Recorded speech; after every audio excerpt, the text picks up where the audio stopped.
Shekara ka nawa? 41. A ina kake da zama? Abbatuwa. Unguwar Abbatuwa. A ina take unguwar Abbatuwa? Cikin garin Katsina? Cikin garin Katsina. To me ya faru? Me ya haɗa ka da wannan yaro? Wannan yaron na yi amfani da shi sau hudu. Sau nawa? Sau hudu. Me ya amfani? Na? Menene kake nufi? Na yi lalata da shi. Ka yi lalata da shi ta shi mace ne? A'a. Ta ina ka sadu da shi? Ta bayan shi. Ta bayan shi. To bayan shi irin waɗannan yaran guda nawa kaiwa? Gaskiya babu. Shi kaɗai ne. An ce sana'a ka kenan. Ko dai don wannan ita aka kama ka da shi? Ba ya taɓa ce wannan wani abu ne tun lokacin wani marigayi na rayu ta hanyar su. Sani ba abin da ya bani ko ya kare ne ko bai kare ba, ni dai kaji bayan da muka da shi. Asiri aka baka? Yawwa Alhaji Muntari ba marigayi. Asiri ne? Alhaji Muntari ga su. Ya baka? Na me asiri? Ta lokacin zan ci gaba da tuƙin su mogila ne, inda ko da duk abin da na ɗauka in na tafi da shi sai na kai inda zan kai. Kuma shi a cikin abin da aka bayar na wannan asirin shine aka ce sai ka samu yaro karami ka yi luwaɗi da shi? Bayanin da muka yi da shi kenan, don shi din ma san da ya nuna zai amfani da ni din kafin ya bani. To ya yi amfani da kai? Ya yi. So da ya baka asirin yana yi kana yin smogalin din? Smogalin din abin bai yi ba saboda shi ya ce zai sai mun J5 wanda zai bani in yi amfani da ita. To da abin bai yi ba kuma ya aka yi kuma ka ci gaba da yin luwaɗi? Me yasa?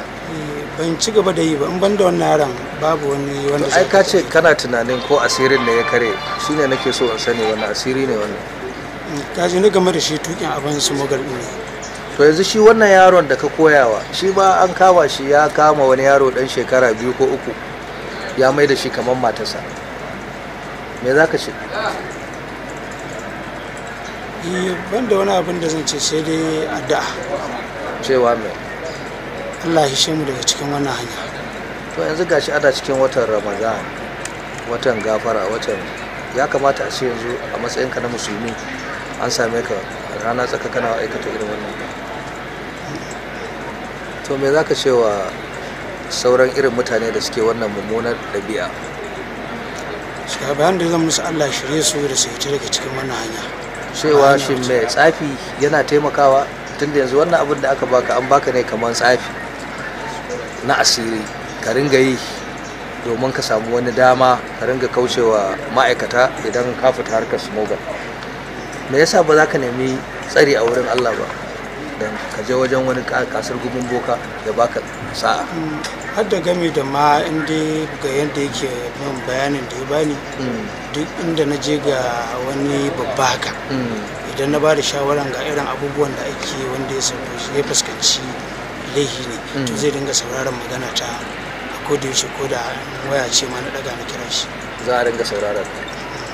Amma kuma kamar yadda nake samun labari an ce kana da wannan damar, kana iya kiran manya-manyan mutane a duniyar nan, haka ne? Kuma kai magana da su. Gaskiya ne. To kenan asirin kenan ka yarda da tsafin kenan yana yi? To ni dai wannan na game da su manya gaskiya ban yarda da wannan asirin tsahin yana.